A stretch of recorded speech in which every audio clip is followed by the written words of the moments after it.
Welcome to the Dismantle Racism Show, where our goal is to uncover, dismantle, and eradicate racism and create a world where racial equity is the norm. I'm your host, the Reverend Dr. TLC, and I'm really excited today because we're going to be talking about from othering to honoring. And we're going to begin our show, as we always do, by inviting you just to focus and to center yourself and connect with your sacred source, whatever that might be for you, but really to connect with your breath. So if you would, I invite you to close your eyes, plant your feet solidly on the floor or the ground, wherever you are. Just connect with your breath and begin by taking some deep breaths in and then exhaling. And taking another deep breath in and exhaling. And then just finding your normal rhythm. Breathing in and out. Connecting with your divine wisdom, your sacred source, your sacred intelligence, which is that part of you that helps you to make intelligent choices that manifest your greatness while helping others to manifest their greatness. Breathe in and out, connecting with your divine power, connecting with your I amness. Breathe in and out, recognizing that we are all a part of a shared humanity. I am because of you, and you are because of me. Breathe in and out, recognizing that you are loved and you are love itself. Breathe in and out, letting your breath be a reminder that what you do matters and you have the power to change the status quo.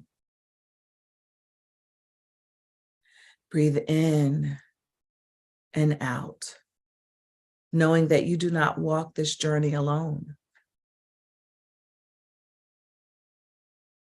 Breathe in and out, recognizing that the power of one contributes to the power of community. Now take a deep breath in, sigh it out, and let's begin. We all know that race is a social construct, and yet we cannot avoid its impact when we move throughout society. Whether we want to be identified from a racial category or not, when people see us, they make all kinds of judgments and assumptions about who we are.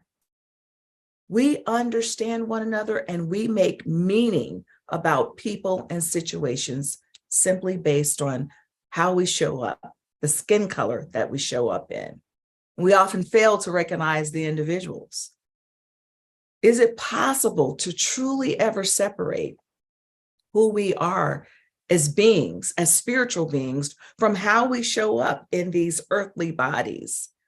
If we're all a part of a shared humanity, why is it so difficult to value one another and to see the divinity that is in each and every one of us? So today, I would ask you the question, what happens when three people of different races and gender sit down to talk about race? Well, my guests today, we've had several opportunities to do so. My guests today are Jose Hernandez and Derek Rydall. And we actually met by being on another platform together. Our discussion was around what illuminates the soul. And I think we were so enthralled with one another that we made it our goal to stay in touch with one another. And we have these very dynamic conversations informally. And in preparation for the show, we had a conversation that we said, this could have been the show. But at last, it was not, because it was just us getting together to chat. So we will see what unfolds today. But each of us are committed to understanding who we are and who others are from this spiritual place, from this higher level of consciousness. But even with that, we recognize that we show up racially, and we've had experiences that are vastly different based on our race and based on our color. So we're going to get to it today, and we're going to have a conversation. We hope that you will join us. Please, if you've not done so, we invite you to just make comments on our YouTube channel on Talk Radio NYC. And the show is Dismantle Racism. As you know, please make comments. Let us know what you're thinking about the conversations we're having. We are live right now, and we'll try to get to your comments. So please chime in. So today, I'm going to do something that I normally don't do. I usually give this big introduction and bio. And trust me, these two gentlemen are really, really awesome, have extensive bios, but I'm going to let them introduce themselves today. And so I'm going to start the question by really asking you to tell the audience who you are. Give us a glimpse of who you are and what informs your conversation today that we're going to have. Now, that's a broad question, and I know how we do when we get to talking. So I'm going to ask you maybe in about a minute or two, if you could just share a little bit about who you are. And either of you can just jump in and get started. Go ahead, Jose. Okay. Well, my name is Jose Hernandez, and grew up in the South Bronx, so New York radio. Chime out to you. I'm living in British Columbia right now. I was very fortunate in my life that I was able to get into a program when I was in the South Bronx that was called a college-bound program. And I was able to go through the school system, and actually it became a lot of my buffer in between the life I was living in the street and the opportunities that life can give us and puts in front of us. So I was able to go to university, became an electrical engineer, and since I've become a transformational leader, my life has been pretty, I guess, gone in many different directions. So I do have 2 Black children, even though I am First Nation. I have 2 children that are mostly white because my first wife was Greek. So they are really like very light skinned. And so I have an interesting dynamic of life living in this world that is so rich in racism. And that's not a good way to say it, but it's a fact.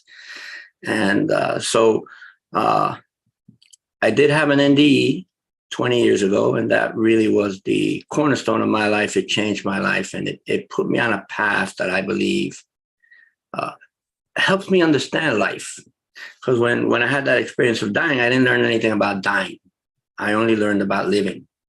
And I hope that insight, I will be able to bring some of that with me into this show with these 2 beautiful people. Carolyn and Derek are quite amazing. And our friendship has bloomed, like she said, and it's just grown and grown and grown. So I'm really looking forward to this conversation. So that's a little bit about me.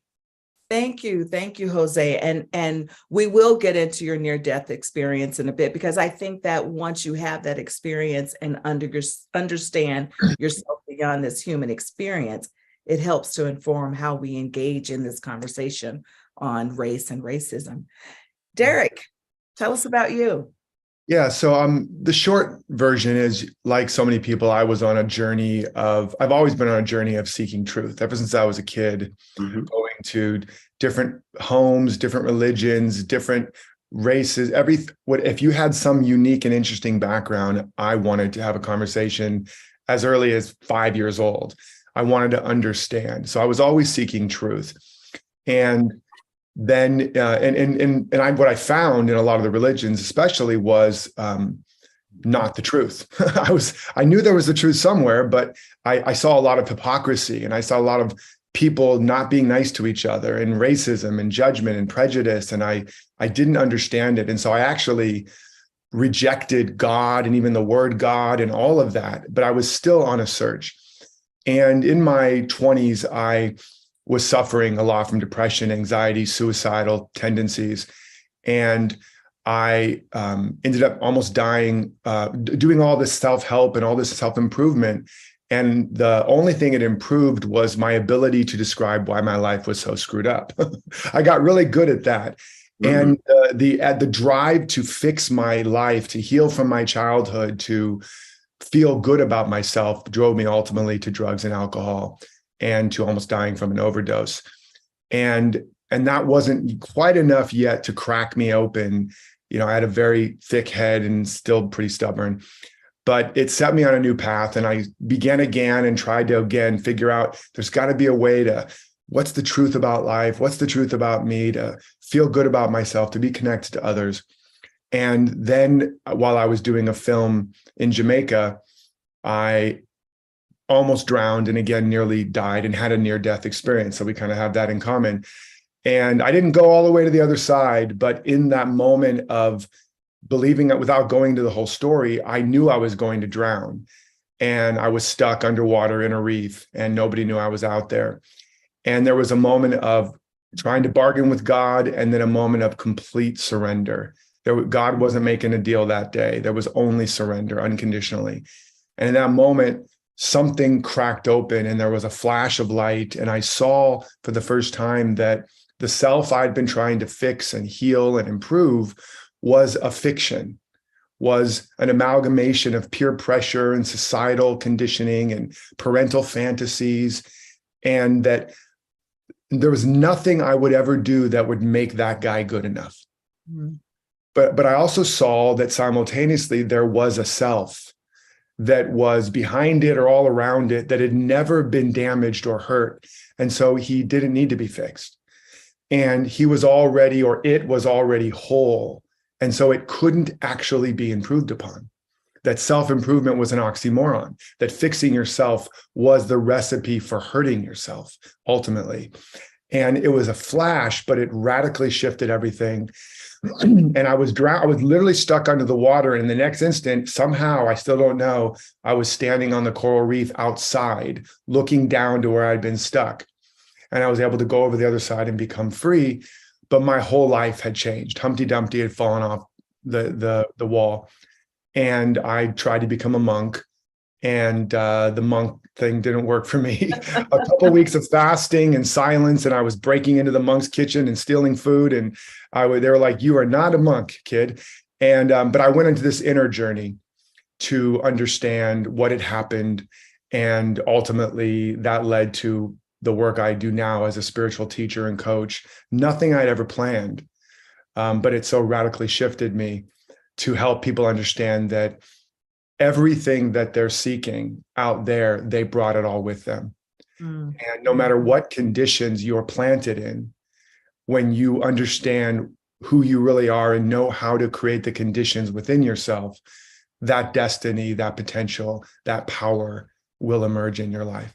So Derek, this is a great place for us to take a break. As our listening audience can see, there we could really be talking about near-death experiences. We could be talking about spirituality, all of that on the show. But when we come back, I want to get into how even our being in this world as spiritual leaders, spiritual teachers, how that really informs the ways in which we move throughout the world, the reality of it, of what we face, as well as how do we continue to stay grounded in who we are as spiritual beings, but also connecting with who we are racially. So we're going to dig in a little bit deeper when we come back. We have to take a break. This is the Dismantle Racism Show. I'm your host, the Reverend Dr. TLC. We'll be right back. Are you a business owner? Do you want to be a business owner? Do you work with business owners? Hi, I'm Stephen Fry, your small and medium-sized business or SMB guy, and I'm the host of the new show, Always Friday. While I love to have fun on my show, we take those Friday feelings of freedom and clarity to discuss popular topics on the minds of SMBs today. Please join me and my various special guests on Friday at 11 a.m. on talkradio.nyc. Are you a conscious co-creator? Are you on a quest to raise your vibration and your consciousness? I'm Sam Leibowitz, your conscious consultant. And on my show, The Conscious Consultant Hour, Awakening Humanity, we will touch upon all these topics and more.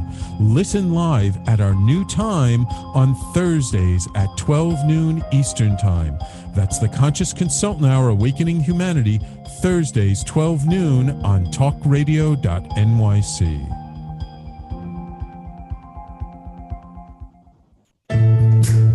Are you on edge? Hey, we live in challenging, edgy times, so let's lean in.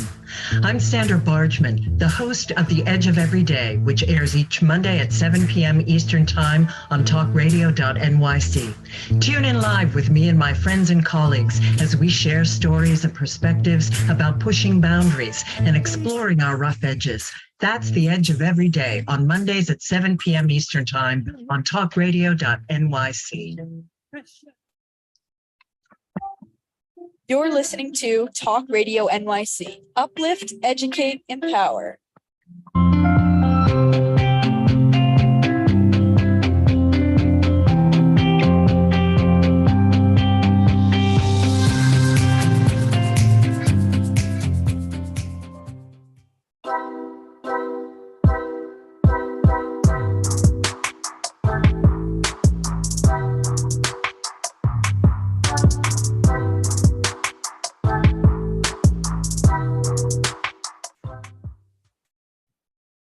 We're back with the Dismantle Racism Show. My guests today are Jose Hernandez, and Derek Rydall.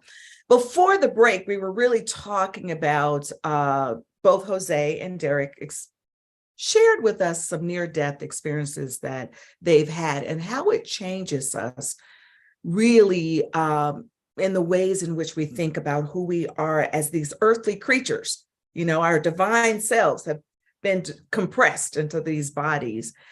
And it's really great for us to talk about being these spiritual beings. And as Derek, you were sharing about emerging and being the best of who you are. And those are the messages that we all carry out to people. I carry out to people, manifesting your greatness. Don't get, caught up in how the world defines you. And yet we know that the ways in which we show up in these bodies, people make judgments, as I said, about us, and they treat us differently. So if you all don't mind, there was a conversation that we had, I don't know, maybe a couple of weeks ago when we were talking. And one of us, I don't remember who it was, made a comment about Derek as a white man, right? We said, well, as a white man, Derek, blah, blah, blah. And Derek was like, well, I don't like you guys. Basically, I'm paraphrasing, but don't lump me in the category as all white people and all white men. And of course, my response was, I understand that you're not all, but people do that to us all the time as people of color.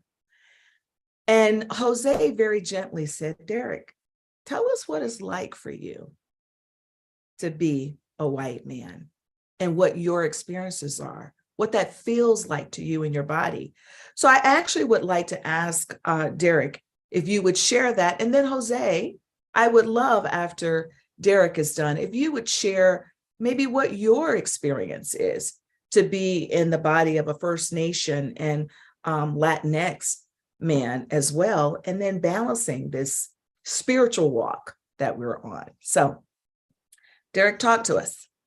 Yeah, I have a lot of jokes I would like to say, but I won't. I'll just stick to the point.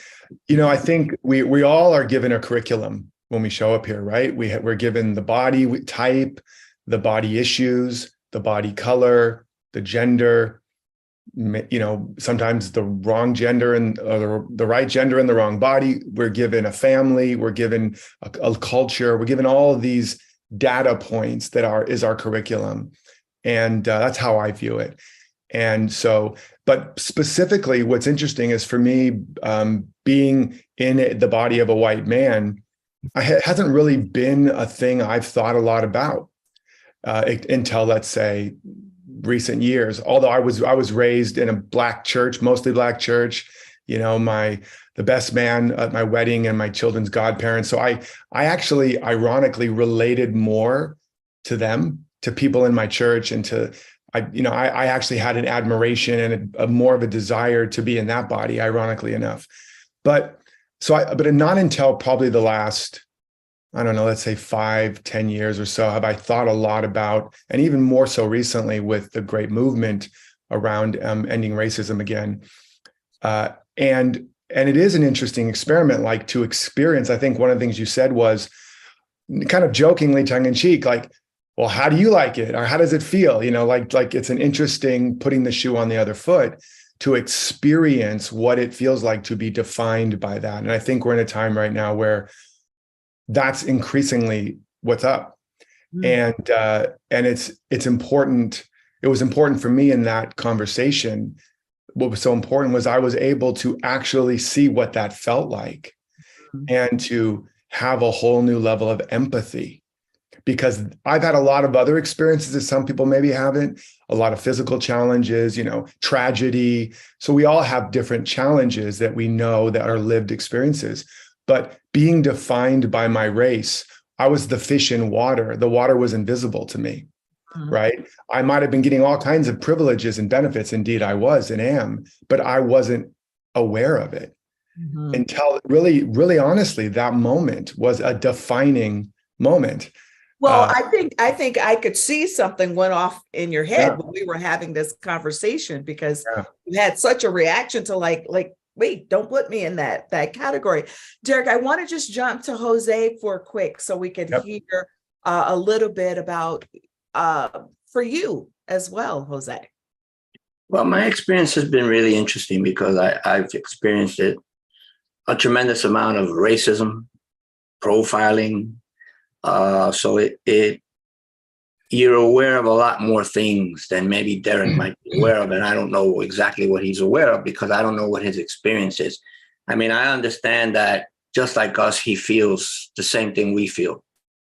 And we express it in different ways. But just from living in the street when I was growing up, that is a big part of your life. So you're aware of that. And I'm not Black, so I don't know what it's like to be in those shoes. I know what it's like to be in my shoes. And even from my own personal family, right? Where my father was from a different mom who was First Nation, and my uncles who were from two, Caucasian parents, right?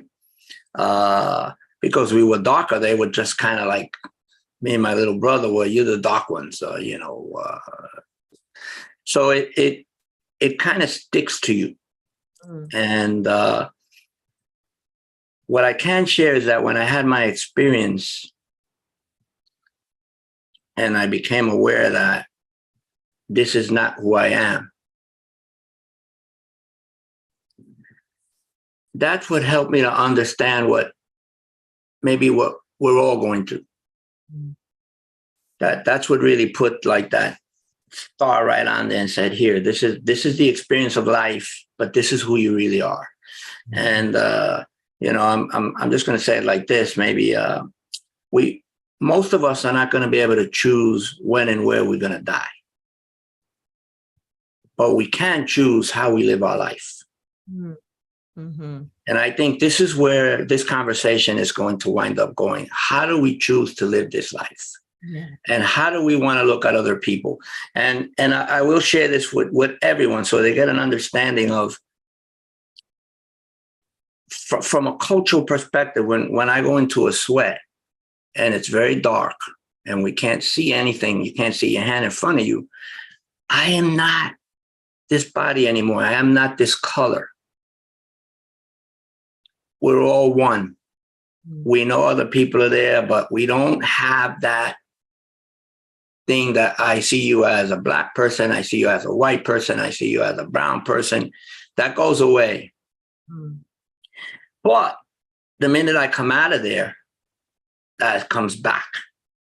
Right. So, and I'm very aware because I know two of my children have an easier life than two of my other children, my two other children. So my two black children have a much more difficult path than my two white kids. And it's kind of interesting, you know, to be in the middle of that and observe it and then have my own experience. Because my two white children don't identify with being First Nation at all. They are white. And my two black kids are black. So it's an interesting thing, but it taught me one thing. I don't care what color we are, we're all the same. Yeah. And Well, we all love, we all have that. And if we could only get past that fear that drives, fear is the driver of racism. If I start fearing that I'm going to lose something or I'm not going to have something that I think should be mine, then, you know, we can put this to somehow to bed somewhere and let it slowly creep out of our lives. Well, Jose, you know, I love how you describe that in the darkness, right, we're all one and we can connect with the fact that we're all one. And on my best days as a spiritual leader, I can also connect with that because I don't think that spiritually there's a difference between the three of us that are on here. And yet I know that I so completely identify with being a Black woman. In fact, when I come again, if I have a choice, which I believe I had a choice this time, I will come back as a Black woman just because I love it just that much. And so it's interesting how there is this pull sometimes with wanting to connect with how we show up in these bodies and the cultures that we're in, but yet knowing that I am more than this. And that's the thing that drives me every day. That's the thing that helps me to have grace for people, like when they burn down my church, like they did in 2020, is that I can have grace for that person while at the same time saying that they should be held accountable for it, because I know that he is more than the individual who decided to set the church on fire. That's not always easy, though. It's not always easy when I'm in those places and people are looking at me in a particular way, following me around a store, or when I drive through the neighborhood and I see certain flags that are posted, you know, in my neck of the woods. I'm like, let me get out of here, you know, because I don't know what's coming at me. We should dig into that. We should dig into that. Yes, for sure. But at the same time, it's like there's this push and pull. And so thank goodness that we have these experiences where we know that we're more than. And so that is our cue that we absolutely need to take another quick break. And when we come back, we will dig right into that whole thing about going through the neighborhoods and the experiences that we have. But we're going to be right back with our guest today. This is the Dismantle Racism Show. Are you passionate about the conversation around racism? Hi, I'm Reverend Dr. TLC, host of the Dismantle Racism Show, which airs every Thursday at 11 a.m. Eastern on talkradio.nyc. Join me and my amazing guests as we discuss ways to uncover, dismantle, and eradicate racism. That's Thursdays at 11 o'clock a.m. on talkradio.nyc.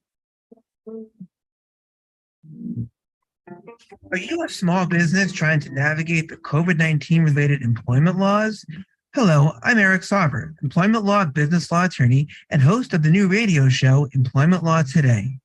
On my show, we'll have guests to discuss the common employment law challenges business owners are facing during these trying times. Tune in on Tuesday evenings from 5 p.m. to 6 p.m. Eastern Time on talkradio.nyc.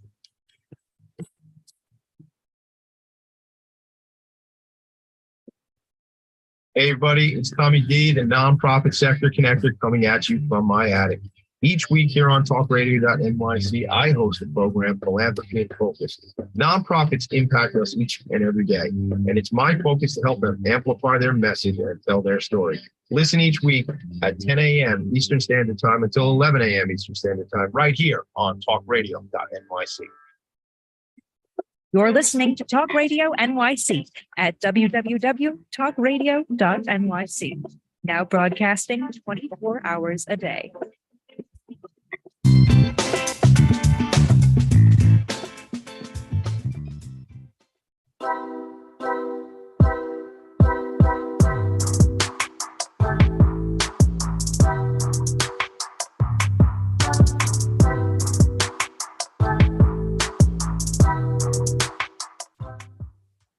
We're back with my guests today, Jose Hernandez and Derek Rydall. And, you know, before the show, before the break, I mentioned about feeling unsafe sometimes driving through certain neighborhoods. But before we dig into that a little bit, I want to give Derek a little bit more of an opportunity to say why it is that you responded in the way that you did, why you took an issue with in our conversation about being described or being labeled as a white man. And really speaking to this point of, if I could use a biblical reference of where the Bible says, be ye transformed by the renewing of your mind and don't conform to the ways of the world. I actually just preached about that a couple of Sundays ago. And that's really what we're called to do, is not to conform to what the world says, right? But be at these higher levels. So Derek, jump right in there and tell us what like got in your system when you also just opened up a whole other channel for me. I know, but we got to stay focused. Do not conform to the world. Yeah. You want to be a bigger influence in the world, you need to become uninfluenced by the world. So that's a whole other topic. But I mean, the original, first of all, it's an interesting thing how, even though I have an issue with that definition, I recognize the gift of that experience, because, as I said, it gave me an experience, a felt experience. But my issue with it is more about, as we're correcting and trying to, resolve or reconcile the racial issue against people of color, Black people and Latino people and all kinds of people, there's the danger of overcorrecting and ironically doing the same thing, but in reverse. So defining me by my color of my skin, or anybody by the color of their skin, is just racism and by another name, as we know that. And what I see happening in the world right now, as there's this very important movement, Black Lives Matter, and even the Me Too movement around men and women, is an overcorrection that is only going to create more damage down the line and more pushback as we see that happening.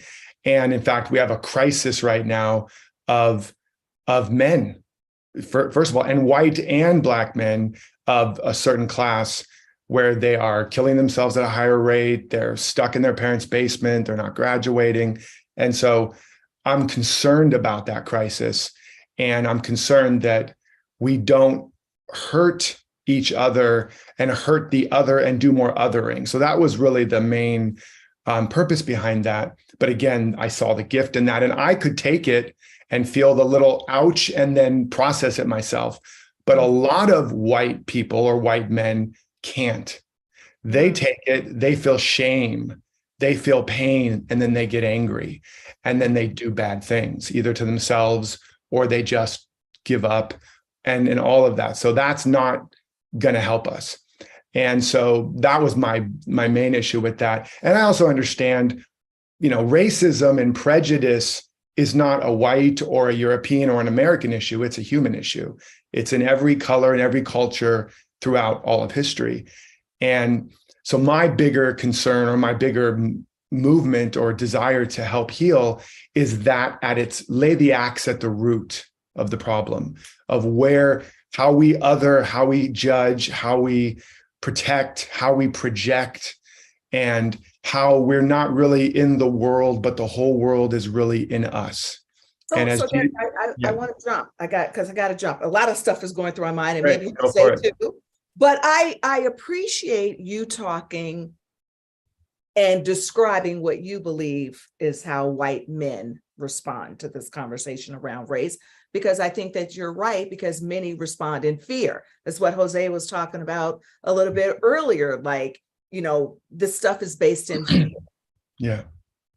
And then there's a part of me when I hear you talk, think, wow, so now the onus has to be on us as people of color, that we now have to be careful. And I get what you're saying, totally get it, that we can't do the same things that necessarily have been done to us. But then it also, I just have to let you know, might feel like it's now an extra layer of something that I've got to do. I've got to now wonder, I'm going to use you because you're on the show. How's Derek going to feel about this? And I try to do that in my work in general, but I'm just speaking now. I am sort of kind of speaking from the perspective of what I have heard many Black people say, especially when we are in these interracial dialogues. We always feel like we have to take care of white folks, and it's a burden. But I understand from the spiritual place what you're saying, but I also just want to let you know from this. I get it. I totally get it. Because not all of us we have to, the hard, difficult truth is, yes, there are certain principles and practices that every single human being has to learn and ultimately get better at, whether you're white, Black, male, female, gay, straight, trans, or other, he, she, or they, to learn how to be more sensitive, more empathic, to understand your impact you're making. Even if you're being victimized, if you want to be part of the solution, you can feel like a victim and want to get back, or feel like it's not fair, I shouldn't have to, and that's normal, or we can recognize that, but nevertheless, what's actually going to solve this problem sustainably? Yes, it's hard, it's a lot of work, it's not fair. Absolutely not. And nevertheless, what's actually going to lead to healing? And this is what I think Dr. King demonstrated, Gandhi demonstrated, Nelson Mandela demonstrated, got out of there after 27 years of unfair prison and did forgiveness tribunals. He could be like, now I got to take care of all these guys that victimized me, right? Well, that's the hard truth. Yeah. Right. But Derek, there's a reality that we're not seeing if we look at everything that way. I am brown. Carolyn is Black. You are white. That's a reality. There should be no shame in that ever. If I say you're a white man, you should never feel shame from that, or bad, or I'm not saying I didn't feel shame. I didn't feel any shame. I had the issue that I described. There is that reality. And what I'm saying is we need to find wholeness in who we are. Yes. We need to find wholeness in ourselves. We need to feel that we are good enough, that we're not less. I'm not less because I'm brown or First Nation or Black, or my kids are less because they're Black. We're equal, but we also have to deal with the reality of what is in this world. So right now, today, you look at the division in this world, and it's right in your face. And when you say Black Lives Matter, kind of like it's almost like that's a negative thing. We got to get past that. But first, we got to realize that that's a fact. Who said that? I didn't say that. No, I just said there's the danger of overcorrecting. Okay, well, trying to solve a problem by doing the same. First, you got to recognize the problem before you overcorrect. And the problem is when I recognize it. So right now, there's so many what people would call red, which is derogatory. First Nation people, they're finding their bodies all over the place, right? In these residential schools. So we're saying every child matters. Right. And that's with a feather. But there has to be an awareness that these things are happening and that they're real. You can't sugarcoat them and make believe they're not real and now we're overcorrecting. We're not overcorrecting. First, we have to understand the issue and recognize it and say, yes, that was real. This is real. Now, how do we all hold hands and move forward together? And I think that's what dismantling racism is really about. Right. And so I just want to say, particularly from my perspective, just as a psychologist, we can't heal from a problem until we acknowledge the problem. And I think one of the things that happens, particularly as we talk about these interracial conversations where Black, and I'm going to use Black because I can only speak from my perspective, where we feel like we're often having to take care of other people in the room. It's something that we've done historically. And so till we can get to the point where we can speak what is our truth, and white people don't feel shame about it. Because when I teach my courses, I never teach from a place of shame or guilt. In fact, what I try to do is to get white people to honor who they are as a being, as a spiritual being, and let's move from there, because shame and guilt have no place in the healing process. But yet we have to recognize who we are, our privileges, how we show up in the world. I mean, hey, there's certain privileges I have just simply because of my degree status, my leadership status. And if I don't honor that, I would never be able to see the people who are different from me. And so I think this is really, really like a great conversation to say that there are steps to dismantling racism. There are steps to getting to that place of where we are beings, like we're heavenly beings, spiritual beings, whatever, divine beings who are having this human experience, that we have to remember that. We have to get to the place where we can remember that and deal with the stuff that happens to us on a day-to-day. That's to be in the world. I want to just respond. I want to throw one thing in there. Hold on, guys. Hold on. I want to respond because I want to make sure that the communication is absolutely impeccable, because this happened the last time we talked. So I want to be very clear. I didn't say, and I'm not saying there isn't a problem that shouldn't be addressed with the full force of our humanity and our legislative powers and all of that. It was a specific response to a specific moment. And it wasn't personally about me. I personally don't need you to hold my hand and coddle me. I'm speaking on behalf. We can go at each other, and we have done the work, and we have a level of awareness that we can self-reflect and do the work. I'm speaking on behalf of all the people that aren't yet capable of that. And I'm also speaking on behalf of what I believe are the greatest role models of how to end racism and prejudice, like a Gandhi, like a Dr. King, like a Mandela, like a Jesus. To me, they gave us a model. That's the model that I endeavor to live. And so that's all I'm speaking of, but I'm not in any way saying you must see things as they are. You must deal with the actual problem. You must acknowledge it exists 100%. And I'm a 100% advocate. So I just want to be very clear. I'm not saying, oh, the problem's over, racism is over, now let's just skip to, no, I'm definitely not saying. I don't want to be very clear. Jose, hold on. We have to actually take a quick break. So I want you to come back and to be able to share what you're sharing. And Derek, I want to acknowledge that, yes, I think we understood that you were talking about in general and not about you in particular. And I just needed you and our audience to know that this is what it feels like to us. But Jose, please hold your thought. We're going to be right back in just a couple of minutes. Time too fast. We'll be right back. Hey, everybody, it's Tommy D, the nonprofit sector connector, coming at you from my attic. Each week here on talkradio.nyc, I host a program, Philanthropy and Focus. Nonprofits impact us each and every day, and it's my focus to help them amplify their message and tell their story. Listen each week at 10 a.m. Eastern Standard Time until 11 a.m. Eastern Standard Time, right here on talkradio.nyc. In a post-COVID world, you may have many unanswered questions regarding your health. Are you looking to live a healthier lifestyle? Do you have a desire to learn more about mental health and enhance your quality of life? Or do you just want to participate in self-understanding and awareness? I'm Frank R. Harrison, host of Frank About Health, and each Thursday, I will tackle these questions and work to enlighten you. Tune in every Thursday at 5 p.m. on talkradio.nyc, and I will be frank about health to advocate for all of us. Are you a conscious co-creator? Are you on a quest to raise your vibration and your consciousness? I'm Sam Leibowitz, your conscious consultant. And on my show, The Conscious Consultant Hour, Awakening Humanity, we will touch upon all these topics and more.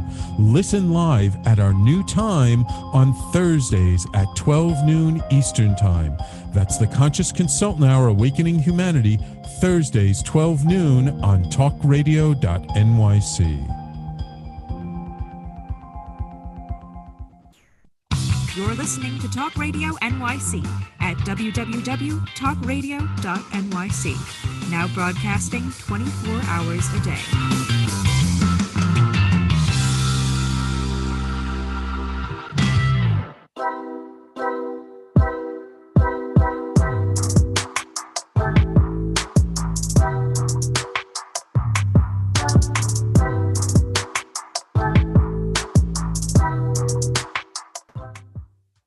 We're back with the Dismantle Racism show. I want to just tell our listeners, they just witnessed what happens when the three of us are having our private 2-hour conversations. They're never less than 2 hours. But Jose, why don't you jump in there and share what you wanted to share before the break? Yeah. You were just getting warmed up, I wanted to say, though. Yeah, it's heating up. But first of all, none of us take this personally because we understand that we're just speaking truth.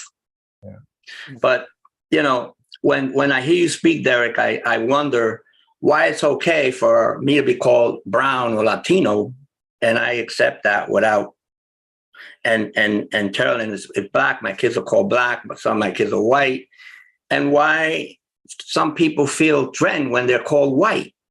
No, I didn't feel threatened to be called white. I don't understand that part, but let me finish, Derek. Let me finish. Okay. I don't understand. It was that I couldn't speak about certain things because I was white. That was the issue. Right. Well, but it's almost like it changes the status of where we are, right? If it's okay for you to call me this, and I can't call you that, then and yet we're not saying it in a derogatory way. We're just saying what I believe is a fact. I'm very comfortable saying, Charlie. I could say to my kids, they're black. I could say to you, you're black. They could say I'm brown. They could say, and it's a reality. I understand the reality. I never take offense to that because that's what's real. And I think as people that we're transformational leaders and we speak to a lot of people, that it's very important that we're comfortable with that. We got to be comfortable with who we are, because in my physicality, this is who I am. Spiritually, we know a lot more. So, you know, and then just as I mean, I can't imagine a world where everybody looks the same. I think the flavor and the diversity of our skin tones alone is such a grace and gift. And yet some of us are made to feel shame because of it, or like we're less. You know, so for example, my wife is East Indian. She's a totally different skin tone than me, than her two black kids, and one of her black kids is a lot lighter than the other. So it's like this incredible variety of color and different shades. But at the end of the day, my black son loves the same way my white son does. He hurts the same way. My black daughter hurts the same way my white daughter hurts. They laugh the same way when they feel joy. And I think that's what this conversation has to be about. You know, I'm blessed. I feel blessed to have that in my life.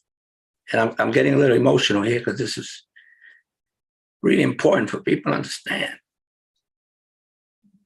You know, and I think through life, so many people have been so wounded and hurt because of the skin that they were born with. And to me, that skin is so important because it honors our ancestors. It just tells people where our ancestors are from. It doesn't say anything about me as a person. It doesn't say anything about my kids, you know, but I know they do everything the same way. There's never a difference. They eat the same, they dress the same, they speak the same. Maybe a little different because of cultural issues and things like that. But otherwise, I can't see in any of them anything that's different other than the skin tone, and the skin tone doesn't matter. And I think it's very important for us to understand that. And I understand why people feel the same, Derek. Don't get me wrong. I feel a lot of them feel the same thing we feel. And they might call it reverse racism, whatever they want to call it, it doesn't matter. And it's odd that they would even call it reverse racism in some cases, right? I mean, what does that mean? Well, Jose, we don't have time to get into that conversation because we're almost out of time, because that's, I knew we should be doing a two-parter. But Jose, here's what I want to say based on your United Nations that is in your family. Yes. That's beautiful. And it's really the way the world should be, because ultimately, we are just all interconnected and we're these spiritual beings. I used to pastor a church that was multicultural, and I loved when we would get together on Sundays in a big circle and pray. Didn't matter the skin color, didn't matter what part of the continent you were from. It was just beautiful.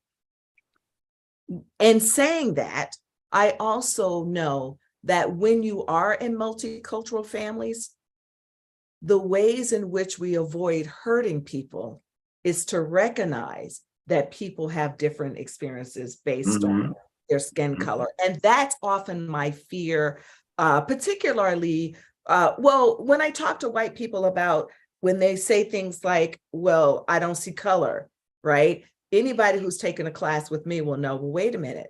That's not actually a good thing that you don't see color. And I understand that it comes from the era of the civil rights movement where parents taught their kids, you don't want to be rude, you want to be nice to everybody. And so it came from this place of love. And at the same time, it does not allow us to recognize how we experience life. Well, listen, we are, though, at the end of the show. Can you believe it? Because this is probably the quick. Can I add one final little response? One final thing. Because I think there's this three-pronged thing, which is we need to learn to totally honor, value, respect, and understand the beauty and the gift of our differences, the many colors and qualities of infinite being appearing as individuals, so that because it's beautiful. All the colors, all the qualities, all the cultures, all the backgrounds, that's what makes life so magnificent. Variety is the spice of life. So that's one piece.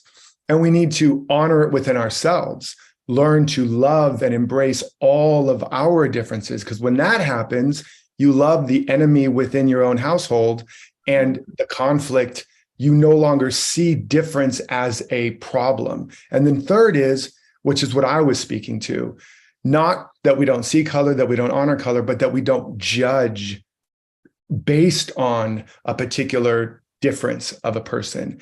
And my experience in that conversation that I had, the concern was that whether you're white, Black, First Nations, or whatever, that we don't decide because of that color or quality, you don't get to play equally. Yeah, that's the most important thing. I agree with that 100%, Derek. I just want to say one thing. And this is just, look at a rainbow. Look at a rainbow, all those different colors, but they're all one. They're all, when you unite all those colors, you get light, that light. But all those colors blend, they don't conflict, they don't fight, they just are. And I think as a humanity, we need to be able to blend like that and just be, because we're a lot more than the body. We know that. The three of us, we talk about this all the time. I know I'm a lot more than this body. When I died, I learned to love this life, number one, to love this body because God gave me this. And this was for me only. This is the only body I get. And I need to love that and honor it and respect it. And I think that body needs to do a closing prayer and celebrate it. And we got to celebrate it, right? Right, we do. And Jose, I know we want to keep going, but we are at the end of the show. And I want to thank you, Jose Hernandez and Derek Rydall. Thank you, my brother and sister. On the show. I do want to invite you all to go to sacredintelligence.com and learn more about the programs that I am doing. And you can find the information for Derek and Jose on our website as well, so that you can get in touch with them. So I'm going to ask you, Jose, in 30 seconds, do you have a closing meditation or words of wisdom for us? Well, yes, I am going to go back to that. We don't choose when we come into this world and when we leave it, but we choose the life that we live. And we're all going to struggle. There's going to be hard times for all of us. We're all going to be hurt, but God gave us a tank full of love when he made us. Yeah. And he charged us with one thing only. He said, leave this love here. Use it up. Don't go back with a half a tank full. Don't come back with a quarter tank full. Come back empty. So I ask you all to take the love that's been given to you by Creator or God, or the God of your belief, and leave it here. Don't be afraid to love. Be afraid not to love. Beautiful, beautiful, Jose. Thank you for that. I want to thank you all both for being on my show today. It was a delight. I want to thank the listening audience, and I want to invite you to stay tuned for the Conscious Consultant Hour with Sam Leibowitz, where he helps you to walk through life with the greatest of ease and joy. Be well, be safe, be encouraged. Until next time, bye for now. Goodbye, everybody. Thank you, Derek. Much love and blessings, everybody. Two beautiful people. What a blessing to be here. Take care. Bye-bye.